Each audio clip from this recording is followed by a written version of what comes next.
What I love about Anchor is that it's given me creative control of my own material. I was approached by a big company to do a podcast about the art world, and I didn't want to sign over all rights to them. Anchor has allowed me to make this podcast and to keep creative control as well as financial control in terms of advertising. Anchor gives you everything you need in one place for free. You can use it on your phone or your computer.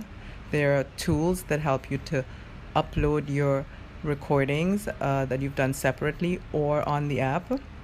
They'll distribute it for you as well, which again, I couldn't wrap my mind around distribution, and they have it all there for you in one place: Spotify, Apple Podcast, Google Podcast, and many more. You can easily make money from it as well. They help you advertise. As you can see right now, I'm getting my first ad out through Anchor. And all you have to do is download the app or go to anchor.fm to get started. Good luck with your podcast and getting your voice out there and owning your content.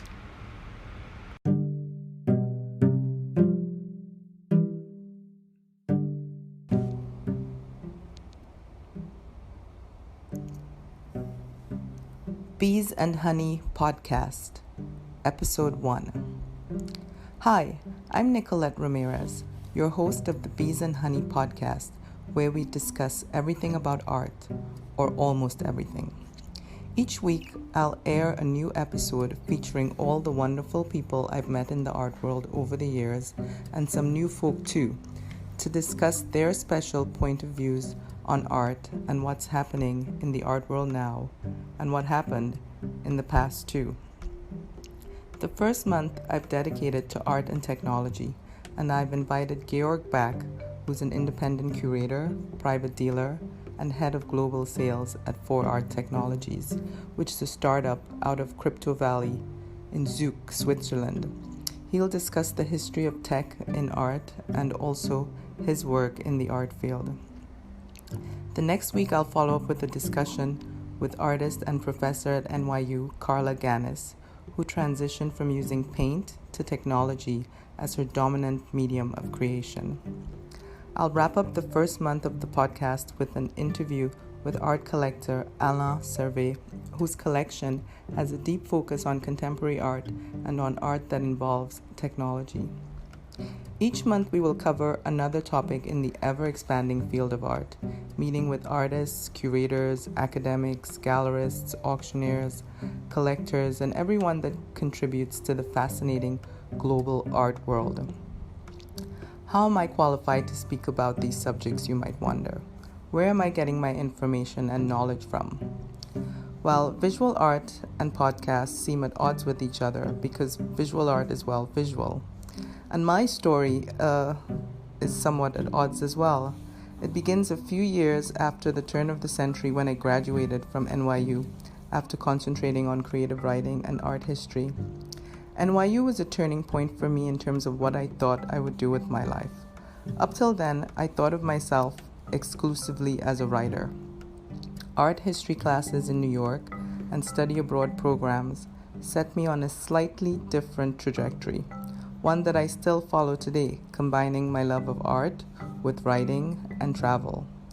I've noticed over the years that many art dealers, including Sarah Kay, who I interview for the second month of the podcast, Leo Castelli, and Larry Gagosian, all famous art dealers, they had backgrounds in literature. Around the time my interest veered from literature more into the visual arts, I met an art dealer who had made a very successful business in the resale aspect of art.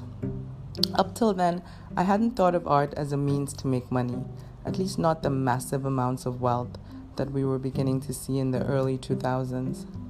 Finally, I started thinking of art not only as a means for erudition, but also for wealth building.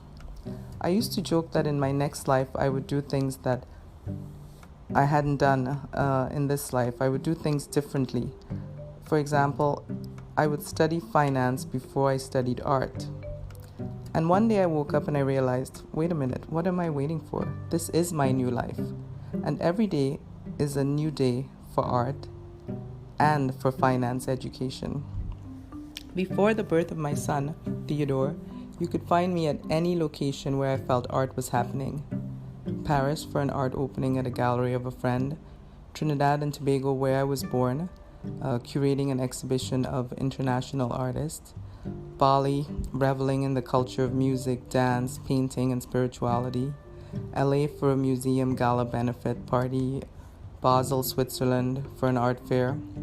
I still love finding art everywhere I go, or, as I often answer when people ask me how I find artists, they find me.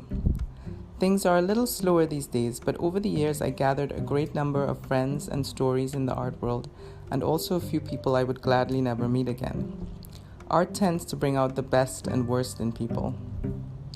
Besides working with artists one-on-one to organize exhibitions, I've written about art and created events around themes for people to enjoy art. Sometimes these events were in the form of a party, other times they were performances. All of these things I did under the umbrella of a company I named Beez and Honey, because in Western art history, the bee is a symbol of royalty and the queen bee is the head of the hive that works together as one. There are many other influences that contributed to the name. For example, the Fibonacci sequence and the golden ratio, evident in all forms of universal and organic objects and also in great art, and also as exhibited in the hexagonal shape of the beehive and the infinite potential for growth of the seed of life into the flower of life and the tree of life. And of course, the plight of the bees was on my mind when I made up the new name of the company. Originally, I called my company Sexy Girls Productions because I wanted to highlight the role of women in the arts and also the divine feminine, which is a different energy than the male energy that has dominated the last 2,000 years of history, which has brought great advancements but also destruction to the earth as well. Same can be said for the art world where male art has dominated, and also the capitalist market-driven art, which is the antithesis of art itself at times. Having said this, conversely, I've recently focused less on emerging artists and more on secondary market sales, partly because I'm getting older and the artists around me are no longer emerging, and partly because of my own growing knowledge of the art market and my growing confidence in dealing with high-ticket items. I'll discuss the topic of navigating the thorny legal issues that are the secondary art market minefield in a later episode. You can follow me on Instagram and Facebook at Beez and Honey, Beez spelled B-E-E-Z as in zebra, and Honey. And I may go back to using my Beez and Honey blog and Twitter account now that I have this podcast started. I dropped Twitter because it's a platform that never felt quite right for me. Thank you for joining me today, and I look forward to sharing more of everything about art with you in the coming weeks and months. Have a great day.